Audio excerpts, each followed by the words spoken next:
A poor miller had 3 sons. When he died, all that he left behind was a mill, a donkey, and a cat. "Well, since I'm the oldest," said his first son.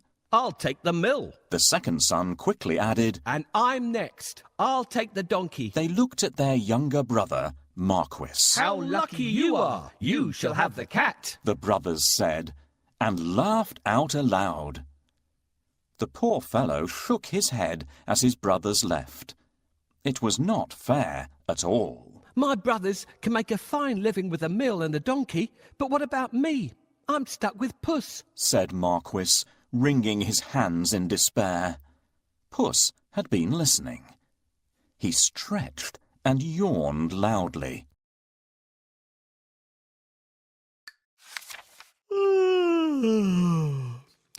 Now, you won't have to worry when I'm around.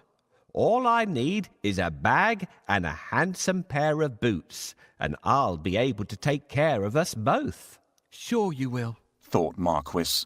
But to be fair, he had seen Puss use many tricks to catch mice and rats.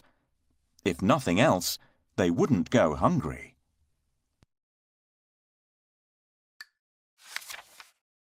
"Our father left us some property in his will. I can't help thinking that it's been divided unfairly. Do you remember what I got? My father has left me this cat. What am I supposed to do with it?" "You don't have to do anything with me." "A talking cat? Did I really hear you speak, or am I dreaming?" "My dear master, please don't think that I'm useless. Just wait and see what I do, and you'll be happy that I belong to you." "How can I be happy when I've only got a cat and nothing else?" "You will understand soon, but first, can you get me a pair of boots and a sack?" "Did you forget that I don't have any money? See if you can find a sack here. We'll get the cobbler to make you a pair of boots."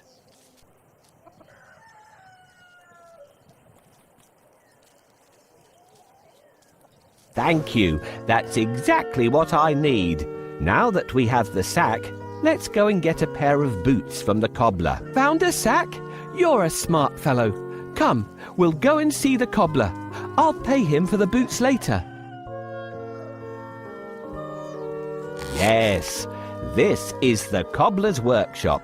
I can get my boots here." "This is the last pair of boots I have. Let it bring you luck."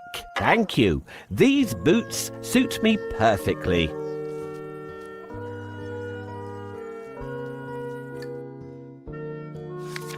Soon the cat was given his own pair of boots and the new bag that he had asked for. The boots fitted him perfectly, and he looked very smart. Puss packed a juicy cabbage and some bran in the bag, and slung it around his neck. He polished his whiskers and set out.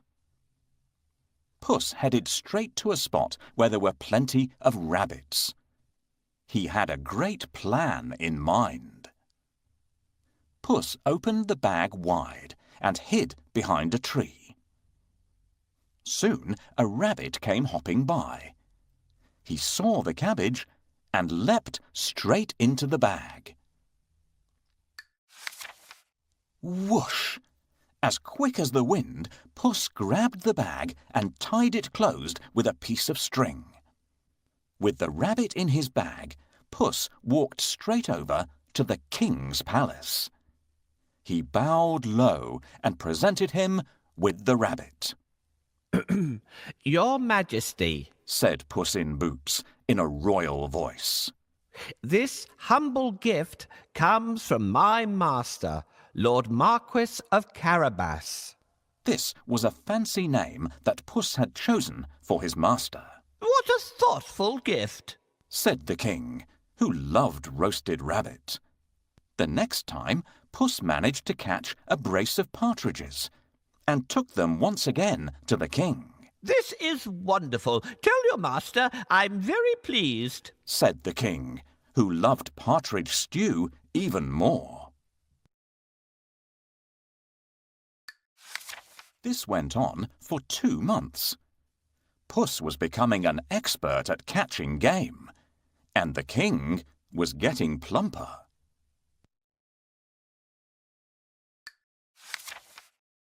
First, I need a bait for the rabbit. What do you think rabbits love to eat? This would work well for catching mice, but we need something else for a rabbit.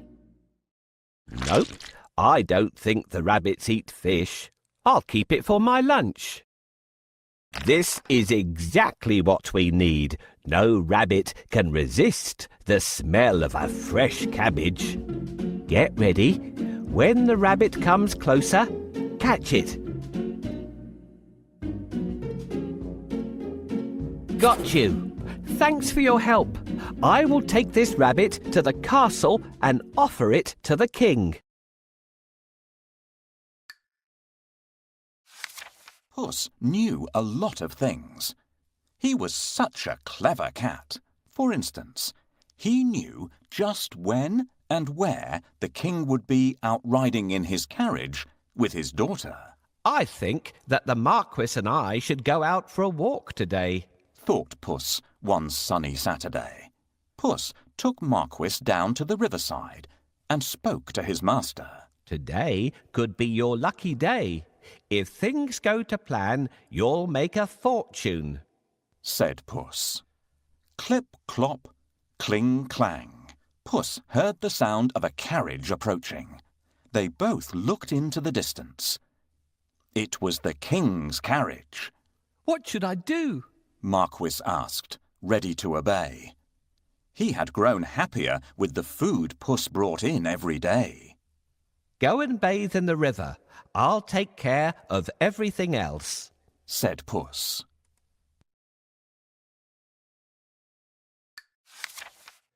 Is that all? Cried Marquis. He pulled off his clothes and jumped into the river at once. Splash!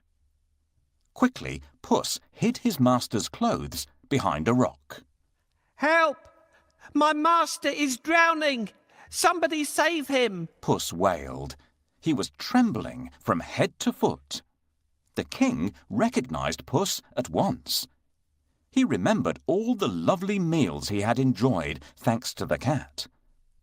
The king jumped out of his carriage. Go and save him, quickly, the king said to his servants. Puss said to the king, Your Majesty, some nasty thieves have stolen my master's clothes. Is that so? Don't worry. I'll find a suit for him, said the king.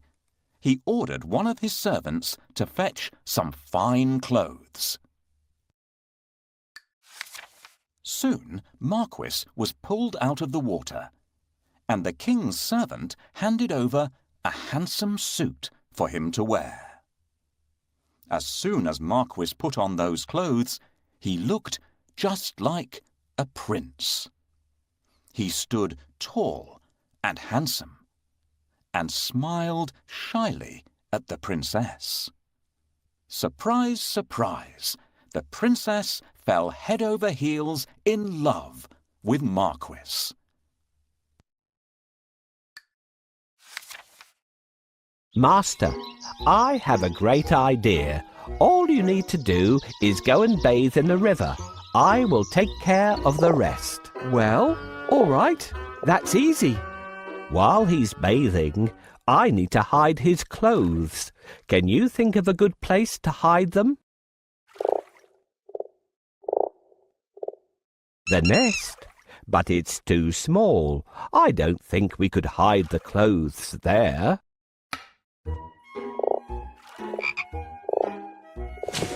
Yes, this is a good place to hide them. The first task is done. We should wait for the king now. Can you see the coach? Your Majesty, please help!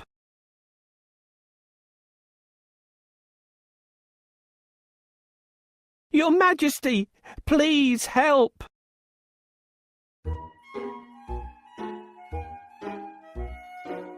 Hurry up!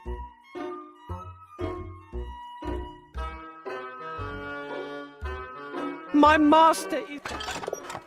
Coachman, stop here! Somebody is calling for help! Help! Someone, help me! Your Majesty, I'm Puss in Boots. Do you remember me? My master decided to bathe. He went into a deep place, but unfortunately, he can't swim out of it. Ah, I remember you. It's you who brought me the presents, right? Wait, we'll save your master. Oh, thank you. Please save the Marquis of Carabas. Lackey, hurry up and pull the Marquis out of the water. I wish I could save your master, but I can't swim. I must pull him out quickly, but I need a stick. Where will I find one? This is exactly what I want. Thank you for your help.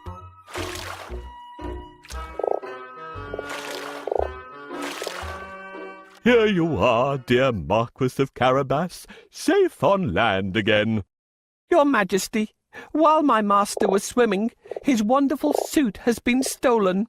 Now he has no clothes to wear. I'll order one of the best suits to be sent from the royal cloakroom for your master. Thank you for your help. How can I pay you back? We would be delighted if you could join us on our journey. What do you say? Oh, of course. My master would be pleased to accompany you. Yes, I'd love to take up your offer and get better acquainted with you and your daughter. Then take a seat and let's go. I'm pleased to meet you, dear Marquis of Carabas.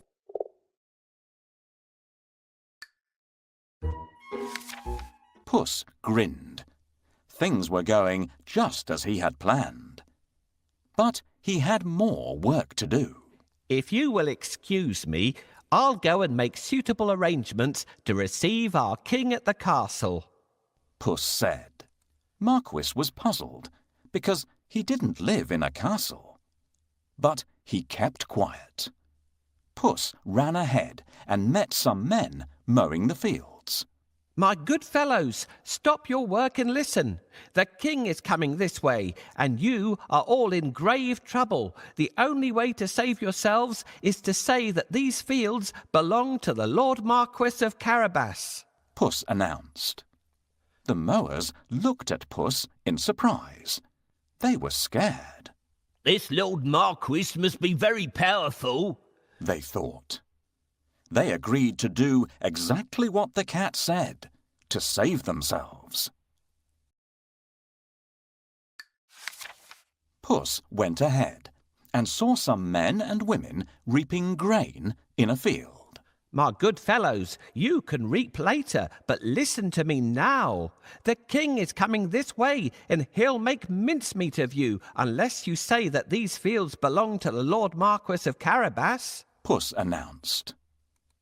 The reapers were very puzzled, but they definitely did not want to become mincemeat.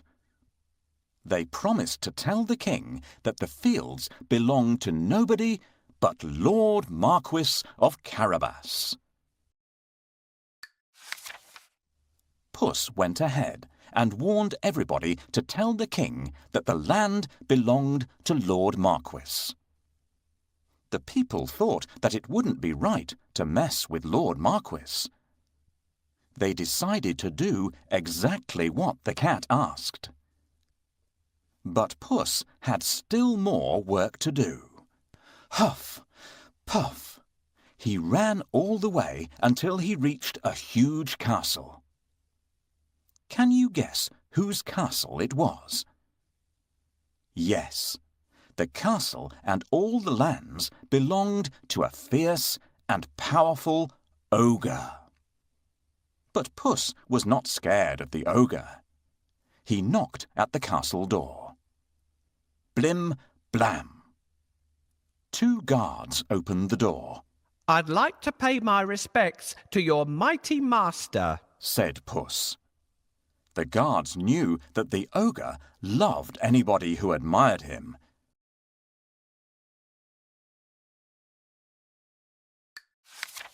So they let Puss in at once.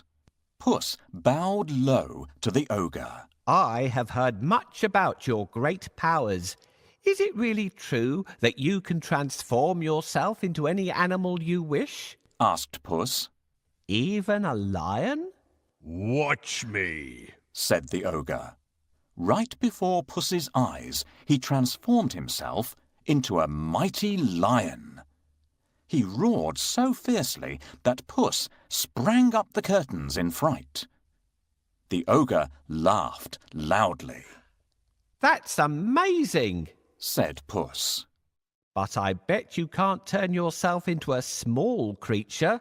That's the most difficult thing in the world. I can, Said the ogre. No, it would be impossible for a mighty ogre to turn into something like, for instance, a mouse? Said Puss.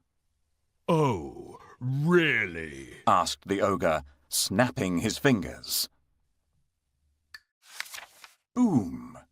The ogre became a tiny mouse and scurried across the room. Quick as lightning, Puss pounced on the mouse and ate it in one gulp. Puss licked his lips. He clapped his hands 3 times and summoned all the people living in the castle. The ogre is no more. Puss announced. Will you accept Lord Marquis of Carabas as your master? He is kind and just, good and generous. The guards, maids, cooks, servants, and everyone else in the castle looked at Puss in surprise. But they nodded at once. They had never really liked the ogre anyway. Puss ordered everyone to prepare a feast for Lord Marquis and his very special guest, the king himself. The coach with the king, the princess, and my master will be here soon. I have to wake up the ogre right away.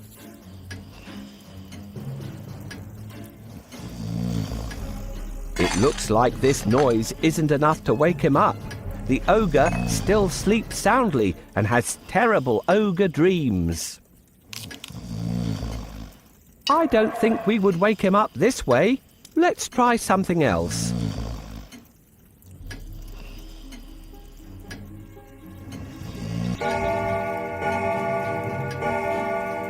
What? Who woke me up? What are you doing here, cat? How dare you disturb me? I have heard that you are a master of magic and can turn into any animal. Is that true? That's true indeed. I can prove it if you have any doubt. I would like to see. Can you do it? Remember, if the ogre turns into an elephant, he could break up his castle, and then my master gets nothing. Turn into a lion, please. No problem. Whoa! How scary! Enough! I believe you! I really believe you now! Well, did I prove how great I am? Indeed, indeed.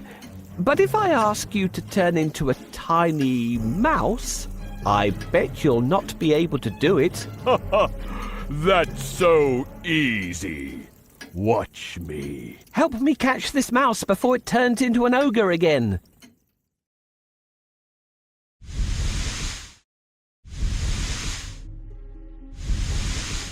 You're so zippy, but I'm faster than you.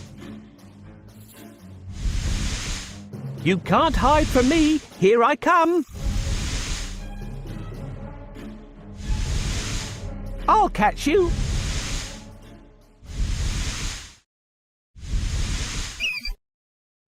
Hooray! Now my master owns this castle. I'm smart and handsome. I'm the one and only Puss in Boots. Meanwhile, the king travelled through the countryside, speaking to the people. He was very surprised to learn that almost all the land around him belonged to the young man by his side. When the king's coach finally reached the castle, Puss ran out to welcome them. Welcome to our humble abode. Puss said to the king. The king gulped. The castle was bigger and even more stunning than his own. Puss led them straight to the huge dining hall. The table groaned with the weight of roast chicken, rabbit stew, mince pies, smoked duck, and hundreds of other dishes. The king was in seventh heaven. After eating the great feast and sipping the finest wine he had ever tasted, the king said, My dear Lord Marquis, I'd be delighted if you would marry my only daughter. Marquis smiled at the princess. I will if the princess wishes to live with me, said Marquis shyly. The princess was so happy that she wanted to dance all around the castle. She blushed in delight and nodded. They married and lived happily ever after.